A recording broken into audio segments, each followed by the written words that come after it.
Biopsychosocial model. Biopsychosocial model. The biopsychosocial model is an interdisciplinary model that looks at the interconnection between biology, psychology, and socio-environmental factors. The model specifically examines how these aspects play a role in topics ranging from health and disease models to human development. Paano ba natin malalaman kung bakit ang isang tao ay may anxiety or depression? Anong mga elemento ang involved dito? Madalas nating malaman ang maraming kadahilanan na umaabot sa development of psychological disorder. Ito yung mga emotions at behavior ng isang tao, tulad ng kahirapan sa pag-control ng emosyon o stress sa environment.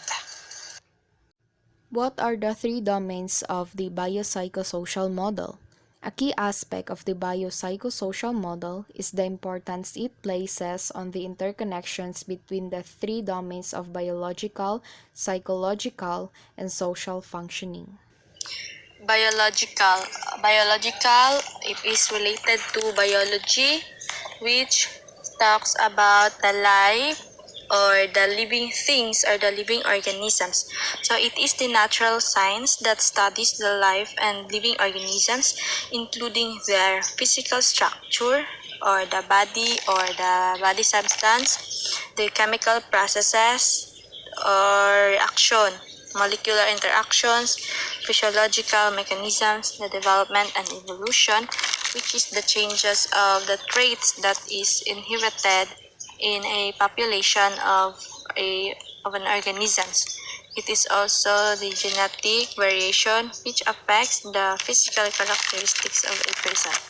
So we can found some different kinds of biological variables. For example, is the factors of biological like microorganisms. So ang microorganism, it includes bacteria, viruses, fungi, and iba pa na makakause of damage sa atuang health. We also have biological influences. Example for this is ang genes within sa family or from the environment. So there is a possibility that it cannot be inherited because of some factors. For example is ang physical structure. So halimbawa nasa lahi sa family ang being tangkaron, but because of having a improper nutrition, or if the child didn't get a proper nutrition or maka-encounter or maka-experience siya sa biological factors, so di niya ma-inherit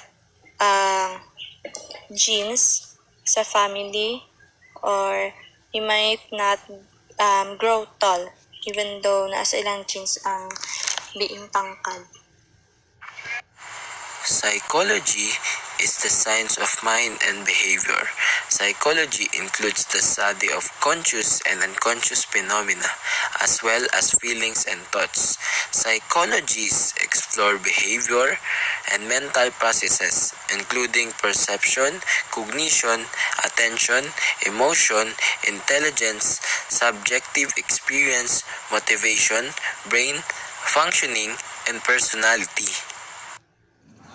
Social functioning defines an individual interaction with their environment and the ability to fulfill their role within such environment as a work, social activities, and relationship with partners and family.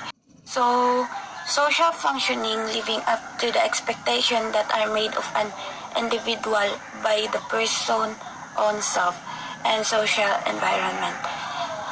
So, ang mga inaasahan ay ang pagtugon sa pangangailangan sa sarili and the needs of one's dependence of making positive contribution to society.